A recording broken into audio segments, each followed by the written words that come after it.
हरे कृष्णा। आज हम लोग श्रवण करेंगे श्रील भक्ति विनोद ठाकुर।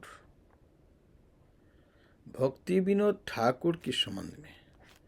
भक्ति विनोद ठाकुर जो है हमारा आचार्य, जो प्रभुपाद के गुरुदेव है भक्ति सिद्धांत सरस्वती, और उसके बाद गौर कृष्णदास जो गुरु परंपरा में आते, इसके बाद भक्ति विनोद ठाकुर। इनके आविर्भाव और उनके कार्यकलाप के बारे में थोड़ा बहुत हम लोग श्रवण करेंगे। ये बंगाल में उला ग्राम, वीरनगर, और उनके पिताजी आनंद चंद्र दत्त और माता जगत मोहिनी को आश्रय करके अपने नानीहाल में भक्ति विनोद ठाकुर, ये उनके नाना जी का घर था जहाँ उनका जन्म हुआ, वीरनगर, नाना जी के घर। तो 1838 की शुक्ला पक्ष त्रयोदशी के दिन 2 सितंबर 2, आज 5 तारीख है, तो त्रयोदशी को शुभ तिथि में इनका आविर्भाव हुआ। बचपन में कुछ दिन रहे और इसी प्रकार इनका जीवनचर्या रहा। केवल और केवल जब 11 साल आयु हुआ, अलग अलग स्कूल में पढ़ने लगे। बचपन में भगवान के नाम की उनकी कुछ ना कुछ नए जानकारी के लिए हमेशा ढूंढते थे, पढ़ते थे। महाभारत रामायण ने पढ़ लिया, ये सब कुछ पढ़ लिया छोटे बचपन में ही। बचपन में ही पढ़ लिया तो और लोगों से जाकर प्रश्न पूछते थे, ऐसे तत्व के बारे में भगवान बात क्यों नहीं करते हैं, भगवान बात क्यों नहीं, तो भाई इसमें भगवान है क्या, है तो हमें अनुभव क्यों नहीं होते हैं, इसी प्रकार बातें पूछते थे। तो कोई बंगाल में मिट्टी से बहुत मूर्ति बनाते, मूर्ति पूछते, इसमें प्राण कब आएगा। इसी प्रकार की उनकी जिज्ञासाएं थे। एक बार उनके नाना जी के गार्डन थे, उसमें से जामुन, आम, तो वो लगता था। इनका थोड़ा डर था, भूत कोई उनको भूत के डर दिखाया, तो इसलिए जाने के लिए तकलीफ होता था, तो डर लगता था। तो उन्होंने एक जो उसी गार्डन को रक्षा करने वाले व्यक्ति है उन्होंने समझा दिया, बेटा राम राम कह के चले जाओ, कोई कुछ आपको कुछ बिगाड़ नहीं सकते हैं। तब राम में इतना विश्वास है, अच्छा राम नाम लेने से भूत भाग जाएगा, हाँ भूत कभी नहीं आएंगे। तब से उनसे विश्वास हो गया और राम नाम ले के फल खाते हैं, नहीं तो फल से वंचित हो रहा था, आम हो जामुन हो। तो इसी प्रकार रहे, पढ़ने में भी कुछ ना कुछ अनुसंधान, वो बचपन से ही महाभारत रामायण को अध्ययन कर लिए। तो 11 साल जब उनका आयु हुआ, इसी समय उनका आनंद चंद्र दत्त के देहांत हो गया और जगत मोहिनी माता जी ने बच्चे को लेकर अपने मायके आ गए। और इसके बाद इधर अलग अलग स्कूल में, बहुत सारे स्कूल में उन्होंने पढ़ाई किए हैं। और 12 साल, भक्ति विनोद ठाकुर कहते हैं कि जब उनका आयु 12 साल था, उसी समय उनका देहांत हो गया, उनका विवाह हो गया। उनका रानाघाट में उनका विवाह, उनका साल 12 है, पत्नी की आयु है 5 साल। तो पहले ऐसे शादी होती लड़के की, कितने 5 साल की आयु में उनका शादी हो गया। तो बोलता मैं ससुराल जाता था, उसी समय मेरी माँ को भी जाना पड़ता था। तो इसी प्रकार साथ में तो ऐसे ही हुआ करते थे। फिर उन्होंने अलग अलग स्कूल में अध्ययन किए, पढ़ने में बड़े मेधावी थे और संस्कृत भी अध्ययन किए। और अलग अलग स्कूल में पढ़ाई करने के बाद तो उनके अपने ऊपर संसार की भार आ गया तो उन्होंने नौकरी के लिए तो एक उड़ीसा में जाकर एक टीचर की नौकरी उन्होंने लिए और पढ़ते रहे। और उड़ीसा में रहते थे उनका दादाजी, वो एक अच्छे योगी थे और उनका नाम था राजवल्लभ दत्त। ये आनंद चंद्र दत्त है। आनंद चंद्र के पिता जो है राजवल्लभ दत्त है, बहुत अच्छे योगी थे।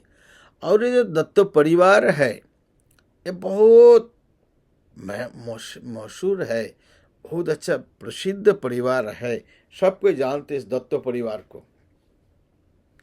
बोलते आदिशूर के समय कान्नकुब्ज, कानपुर से ये लोग गए थे बंगाल। तब से बंगाल में बहुत सारे, वो कहते हैं कि प्रेतशिला में जो आप लोग सीढ़ी देखते हैं उनका पूर्वज ने बनाया, भक्ति विनोद ठाकुर के पूर्वज ने इस सीढ़ी को बनाए थे, बड़े प्रसिद्ध व्यक्ति थे। तो इसी प्रकार एक दिन पिताजी चले जाने के बाद वो राजवल्लभ दत्त से जाके मिलने के लिए गए।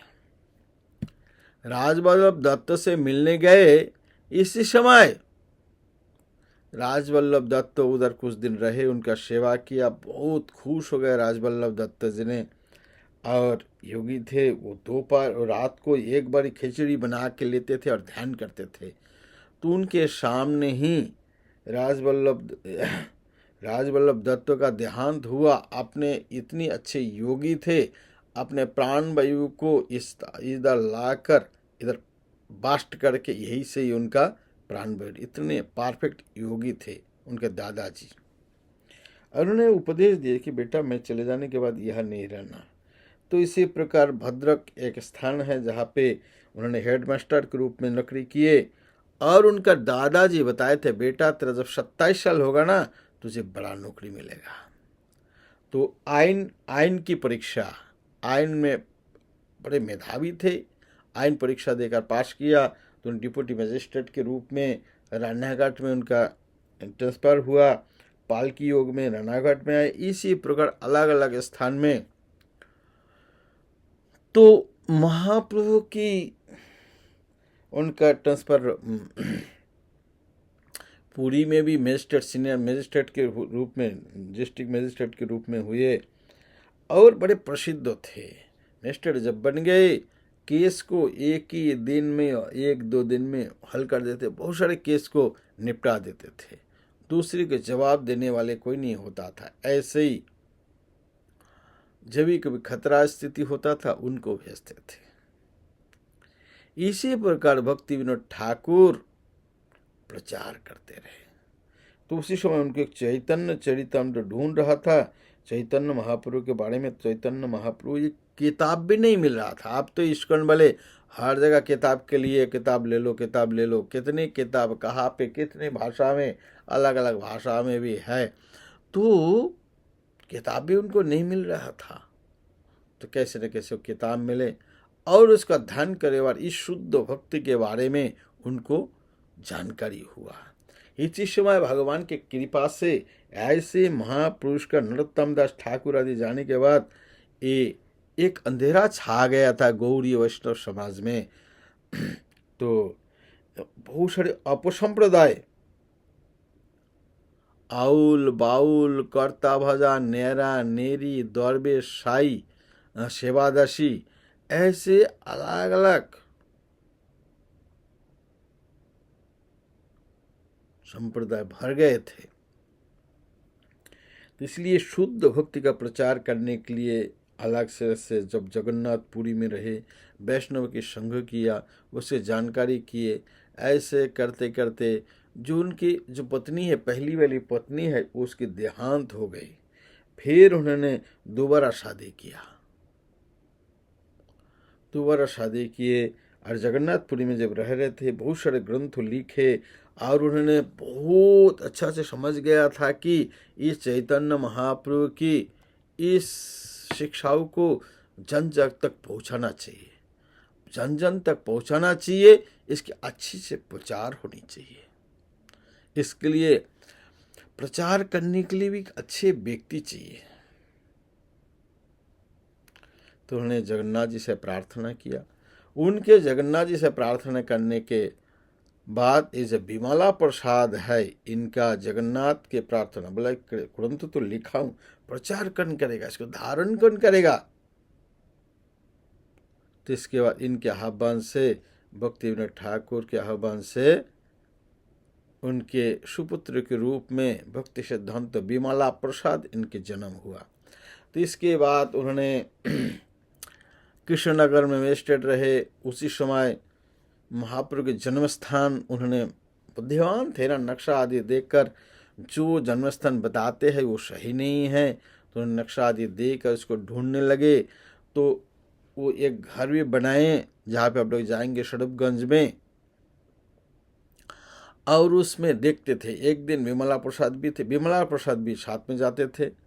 और वो एक दिन तेज, बहुत तेज निकला, लाइट दिखाई दिया। उसी इशारा को 1-2 दिन ही देखे, तो उसके बाद ढूंढ ढूंढ के गए जगन्नाथ। उन्होंने पता लगाया। लोग कहते हैं कि बाबा यहाँ कुछ नहीं होता है, केवल तुलसी होता है, कोई भी खेती लगाते होते नहीं। तब जगन्नाथ दास बाबा जी को लाए। जगन्नाथ तो टोकरी में बैठा के लाए। तो जब यहाँ लाए, कूद पड़े और बोला यही है, यही स्थान है जो महाप्रभु का आविर्भाव हुआ था। क्योंकि आप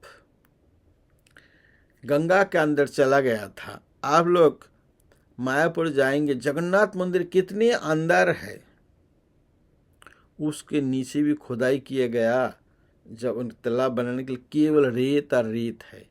तो मतलब गंगा का इधर उधर चलता रहा, चलना ये स्वाभाविक है, बहुत काल से इधर उधर चलते हैं। तो गंगा में चले गए थे, बाद में उनका दोबारा उधर मिट्टी आदि आ गए, तो इसलिए वो भूल गया था कहाँ पे। लोगों का कहना है कि उधर गंगा के उस पर है। तो हम लोग जानते हैं महाप्रभु ने गंगा पार करके गए, तो गंगा के उस पार होगा, काटवा जाने के लिए गंगा पार नहीं करना पड़ा। तो एक घाट भी है निदया। इसी प्रकार भक्ति विनोद ठाकुर इस बड़े कार्यों को किया। बहुत बहुत शुद्ध भक्ति के ग्रंथों को उन्होंने लिखे, लिखकर प्रचार, बहुत अच्छे अच्छे, कितने अच्छे भजन जो हमने एक गृहस्थ जीवन में रहकर कैसे हम अपने सक्सेसफुल भजन कर सकते, शुद्ध भक्ति कर सकते हैं। इनके भजनों को माध्यम से इनकी शिक्षाएं होनी चाहिए। आमार जीवन सदा पापेर तो नाहिक पुण्येर लेश। हाँ, तो सर्वस्व तुम्हार चरणे अर्पिया। तो इसी प्रकार देहो गेहो मानस देहो गेहो जो किछु मोरो और पिला तू आपदे नंद किशोर संपदे विपदे जीवने मारने दाई मम गेलो तुआ उपद बरन। इसी प्रकार बहुत सुंदर भजन उन्होंने लिखे, वैसे प्रचार किए। और महाप्रभु के जन्मस्थान जब मिले कलकत्ता में भिक्षा करके, मजिस्ट्रेट भक्ति विनोद ठाकुर केदारनाथ दत्तो बड़े प्रसिद्ध व्यक्ति थे, बड़े पंचुअल थे। उन्होंने 1-1 रुपया कलेक्शन करके महाप्रभु की इस जन्मस्थान की जो मंदिर देखते भक्ति विनोद ठाकुर ने शुरू किए थे, और समाप्त नहीं तो भक्ति सिद्धांत सरस्वती ने किए। इसी प्रकार बहुत प्रचार कार्य आदि करके इस शुद्ध भक्ति के मार्ग जो बनाए हैं, ये इसके आधार पर हम लोग चल रहे हैं। इनके द्वारा बनाए हुआ नियम, उनके द्वारा लिखा हुआ पुस्तक, बहुत सारे सुंदर सुंदर ग्रंथ उन्होंने लिखे हैं। 100 ग्रंथ लिखे, 10 भाषा में लिखे, 10 भाषा में लिखे।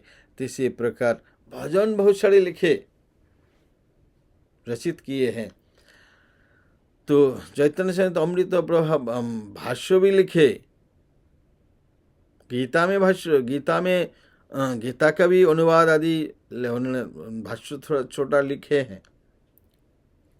तो इसी प्रकार हम उनके चरण में बड़े आभारी है भक्ति विनोद ठाकुर। तो इसलिए हम इनके आज और ये जो भाद्रो शुक्ला त्रयोदशी को उनका जन्म है और गदाधर पंडित की तिरवाहवती थी, जो है रथ यात्रा से पहले उस अमावस्या के दिन इनके तिरवाह हुआ था।